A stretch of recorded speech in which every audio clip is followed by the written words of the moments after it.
Good morning, সবাই কেমন আছো? আশা করছি সবাই খুব ভালো আছো।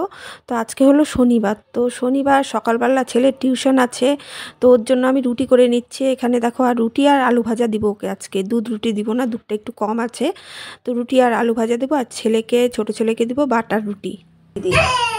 এসে গেছে আরেকজন। আর এই যে লাল চা। আমি এখন জামা কাপড় ধোবো। আজকে এখনো বিছানা তুলিনি, আগে খেয়ে নিই, খেয়ে তারপরে তুলব। ওর বাবা স্কুলে চলে গেল। ওর বাবাকে মা আজকে ভাত করে দিয়েছে, ভাত, বেগুন ভাজা বলি, বেগুন পোড়া আর হলো ডাল, ওটা খেয়ে গেছে। আর আমি রুটি আর আলু ভাজা করলাম। বড় ছেলে রুটি আর আলু ভাজা খেয়ে টিউশন গেল গা। আর হলো ছোটো ছেলে বাটার রুটি, আর আমি এই যে আলু ভাজা, রুটি, 1 কাপ চা। বিছানাটা তুলে সোজা যাব কাপড় কাচতে। তো কাপড়গুলা মানে তাড়াতাড়ি ধুয়ে না দিলে আর কি, কেচে না দিলে সেগুলো তো শুকাবে না, যদিও শুকাবে না আজকে, তাও আর কি।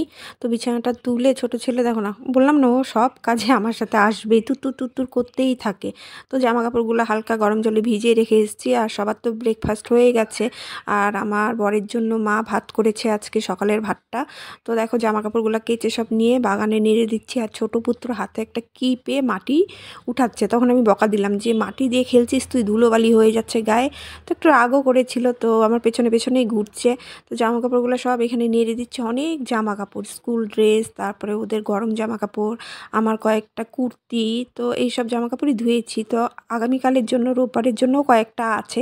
তো একবারে সব ধুই না আর কি, শনি রোববার করে আমি জামা কাপড়টা বেশি ধুই। প্রত্যেক দিনই তো ধুতে হয়, আর শনি রোববার করে আমি আর কি জমিয়ে রাখি যেগুলো, সেগুলো শনি রোববার করে ধুয়ে দিই। আর দেখো কত জামা কাপড় নেড়ে দিয়েছি। তো জামা কাপড় নেড়ে রান্নাঘরে চলে এসেছি। চিংড়ি মাছ রান্না করব, 2 ছেলের জন্যই রান্না করব। তো রসুন, পেঁয়াজ, টমেটো, কাঁচা লঙ্কা, একটু আদা আমি পেস্ট করে নিয়েছি, সেটা দিয়েই করব। একদম একটা কাঁচা লঙ্কা দিয়েছি।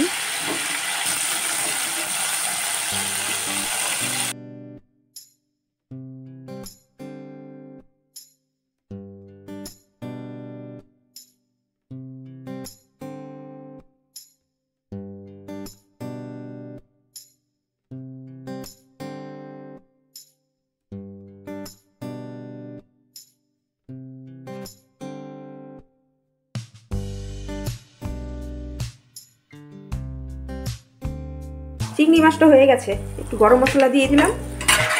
তো এখন হলো ছেলেকে স্নান করাবো, ছোটো ছেলেকে। বড় ছেলে মাত্র টিউশন থেকে আসলো, তো এটা থাক, পরে এসে নামাবো 2 ছেলের জন্য। এখন আমি ছেলেকে স্নান করাই। পাপা কত তাড়াতাড়ি স্নান হয়ে গেল, আর বড় ছেলের পিছনে চিৎকার করতে হবে, স্নান কর, চিৎকার করতে হয়। ও বললে কথা শুনে, কিন্তু বড় ছেলের পেছনে চিৎকার করতে হয়।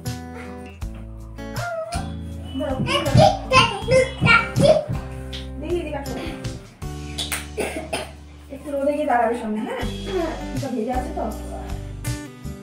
তো এখন হলো কই মাছটা রান্না করবো, পরে এসে রান্না করে ঘরটা ঢাকা দেবো।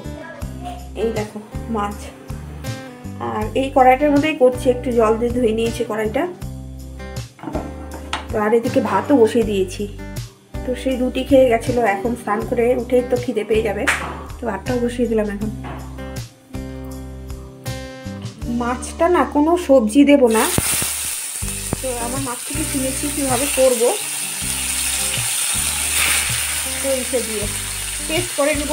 পেঁয়াজ, কাঁচা লঙ্কা, টমেটো, একটু আদা পেস্ট করে করবো। কই মাছটা আমি আর হলো আমার প্রচুর ছাড়া কেউ খায় না, মাও খাবে না, রানাও খাবে না। এখানে দেখো একটু আদা গ্রেট করে নিয়েছি, টমেটো, কাঁচা লঙ্কা আর পেঁয়াজ, পরে জিরার গুঁড়ো একটু দেবো, একটু কালো জিরা আর কাঁচা লঙ্কা ফাটাই নিয়েছি, ভয় লাগে, না ফাটালে না মুখে ছিটে আসে। একবার এরকম করেছিলাম, গোটা কাঁচা লঙ্কা দিয়েছিলাম, বিয়ের পর আমার মুখ খুব পুড়ে কি অবস্থা হয়ে গেছিল, ভয় লাগে। আর এখানে মশলা পেস্ট করে নিয়েছি।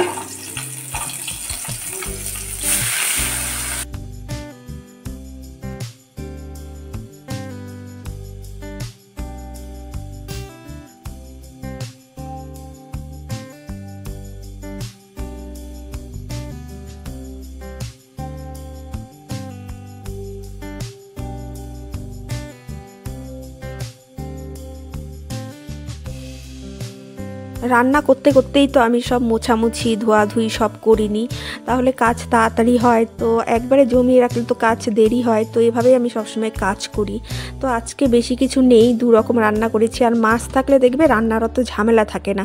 তো ছেলেদের ফেভারিট জিনিস করে দিয়েছি চিংড়ি মাছ, ওদের ওটা দিয়েই হয়ে যাবে। আর আমি এদিকে কই মাছটা করছি, আমার আর সাথে কিছু লাগে না। মা বড়ি দিয়ে আলুর তরকারি করেছে, তারপরে হলো ওটার নাম কি বলে, শুক্তো করেছে। তো দেখো মাছটা বসে এসে গ্যাসে আমি হলো ঘরটা ঝাড় দিয়ে নিচ্ছি। তো ঘরটা আজকে আর মুছবো না, ভাতটাও হয়ে গেছে, মাছের ঝোলটা আরেকটু শুকোবো, তাহলেই হয়ে যাবে। একটু মাখা মাখা রাখবো। তো দেখো এদিকে গ্যাসটা, তারপরে হলো মানে টেবিল সব মুছা হয়ে গেছে। যে কয়েকটা বাসন ছিল সেটাও মেজে নিচ্ছি। তো বাসন বেশি নেই, কেননা বেরোতেই থাকি মাজতেই থাকি। এখন রান্নাঘরটা পরিষ্কার করে আমি স্নান করে নেব। স্নান করে আসলাম মাত্র, এখন একটু রোদে গিয়ে দাঁড়াই, ঠান্ডা লাগছে খুব। লাইট অফ করে দিই। পাপা পাপা পাপা কই গেল বা? মন্দিরে গিয়ে বসে আছে। আয় এখানে আয়, আয় আয় আয় আয় আয় আয়। খুব আরাম লাগে স্নানের পরে রোদে এসে দাঁড়াতে। চলে এসছে, আমাকে দেখলেই হলো। এটা খুব সুন্দর, গুবদু একদম।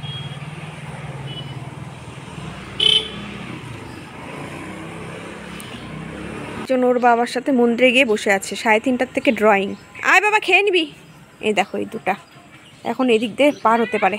হ্যাঁ হ্যাঁ সরকা যাও।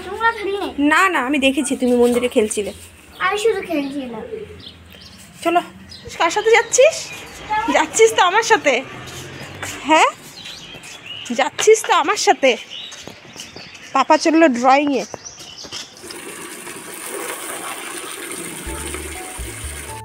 পাপাকে ড্রয়িংয়ে দিয়ে এসে ভাবলাম না গাছগুলানে জল দেওয়া যাক।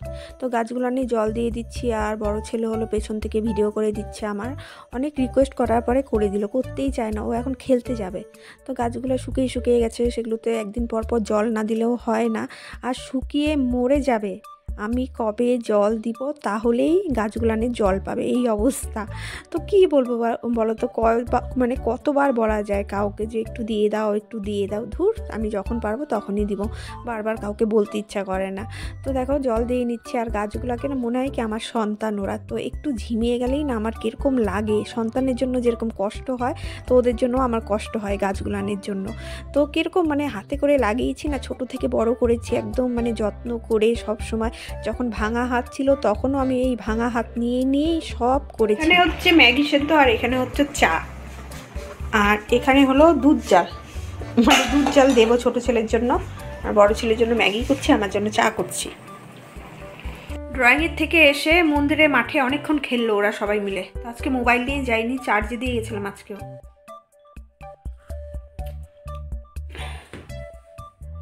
1 ঘন্টার মতো খেললো ওখানে। এখন নিয়ে এসে হাত পা ধোয়ালাম, ধুয়ে ছোটো ছেলেকে দুধ দিব, দুধ দিয়ে আর হলো বিস্কিট দিয়ে দিব। দুধটা জালে বসিয়েছি, বড় ছেলেকে ম্যাগি বানিয়ে দিলাম, আর আমি চা খাচ্ছি। ওর বাবা এখনও ঘুমোচ্ছে। এই যে কালকে বিস্কিটগুলো নিয়েছি, এই বিস্কিট দিয়ে। ওরা এই সপ্তাহে একদিনই খেলার চান্স পায় মাঠে, মন্দিরের মাঠে আর কি।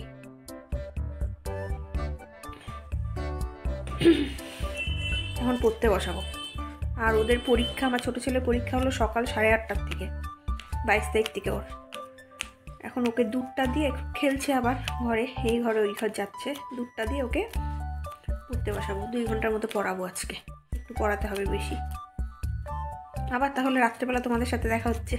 সন্ধ্যার ডিউটি কমপ্লিট করে এখন রাতের ডিউটি করতে চলে এসেছি। তো সন্ধ্যাবেলায় চালটা ভিজিয়ে রেখেছিলাম, এখন ভাতটা বসিয়ে দিব আর সবজি বানিয়ে রাখবো। কালকের জন্য হলো সবজি বানিয়ে রাখবো। তো দুপুরের ভাতটা ছিল, সেটা হলো একটা গামলাতে উঠিয়ে রেখেছি, ভাতটা হয়ে যাওয়ার পরে এটা দিয়ে দিব। তো গরম গরম ভাত খেয়ে নিবে। এখন প্রায় 9টা বেজে গেছে, পড়ালাম এতক্ষণ, আর এখন হলো এক্সাম। আর হলো সোমবার থেকে হলো আমার বড় ছেলে প্র্যাকটিক্যাল শুরু হবে আর কি। তো 9টার থেকে ওর প্র্যাকটিক্যাল প্র্যাকটিক্যাল শুরু হবে। তো সন্ধ্যার বাসনগুলো যে কয়েকটা বাসন আছে সেগুলো মেজে নিচ্ছি, তো জমিয়ে রাখি আমি তো তখন ধুই না, একেবারে যখন রাত্রিবেলা আমি রান্নাঘরে আসি তখন সব ধুয়ে রাখি। আর সব সবজি বানিয়ে রাখবো যেটা যেটা করব। সকালবেলা তো খুব তাড়াহুড়া থাকে, তাড়াহুড়ার মধ্যে না কোনটা ছেড়ে কোনটা করব বুঝতে পারি না। তো একটা সব সবজি দিয়ে পালং শাক দিয়ে একটা তরকারি করব, সেটা কেটে রাখছি। আর ব্রোকলি, ছেলে ব্রোকলি খাবে, সেই ব্রোকলিটা ভাজা করে রাখবো। তো ব্রোকলি খেতে খুব ভালোবাসেও। তো দেখো সব সবজি এখানে বানিয়ে নিয়েছি, দেখতে কি ভালো লাগছে না, সবুজ সবুজ কেটে রেখে দিলাম। সকালবেলা একটু ভেজিটেবল সব মিক্স ভেজিটেবল দিয়ে শিম দিতে হবে, পালং শাক দিয়ে একটা সবজি রান্না করবো, আর ব্রোকলিটা ভাজা করে দিব। ব্রোকলি ভাজা খেতে ব্রোকলি ভাজা খেতে ছোটো ছেলে খুব ভালোবাসে। ভাতটা এখনই হয়ে যাবে। রাত্রেবেলা কিছুটা কেটে টেটে রাখলে অনেক কাজে সুবিধা হয়। দেখো দুজনকে না আমি খাটে বসেই খাওয়াচ্ছি, তো এত ঠান্ডা লাগছে না, নিচে বসে আর খাওয়াতে ইচ্ছা করছে না। আর কোমরটাও খুব ব্যথা ব্যথা করছে, তো নিচে বসে আজকে আমি আর খাওয়াতে পারছি না। কত কাজ করছে, আবার রাতের কাজ করে দিচ্ছে। এখন বাজে 10:30, আমাদের খাওয়া দাওয়া সবার হয়ে গেছে, আমার ডিউটিটাও করে দিচ্ছে। পাপা তুমি এত কাজ করো? তো বন্ধুরা খাওয়া দাওয়া তো শেষ হয়ে গেছে, সেগুলো শেয়ার করতে পারলাম না আজকে না। আমার পেটের নিচটা খুব ব্যথা ব্যথা করছে, ভালো লাগছিল না। তাও যতটুকুন পেরেছি সন্ধ্যার পর থেকে করেছি। তো আজকে ছেলেকে বেশিক্ষণ পড়াইনি, ভালো লাগছিল না শরীরটা, শুয়েছিলাম। তারপরে তো ভাত বসালাম, সবজিগুলো বানিয়ে রাখলাম সব। এখন খালি মশারিটা টাঙাবো, আর কী বলে দুই ছেলেকে ডাক দিব, ওরা এখনও রুমে আসেনি। তো বন্ধুরা আজকের মতো ভিডিওটা তাহলে আমি এখানেই শেষ করছি। আগামীকাল নতুন একটা ভিডিও নিয়ে আসছি। সবাই ভালো থেকো, সুস্থ থেকো, গুড নাইট, বাই।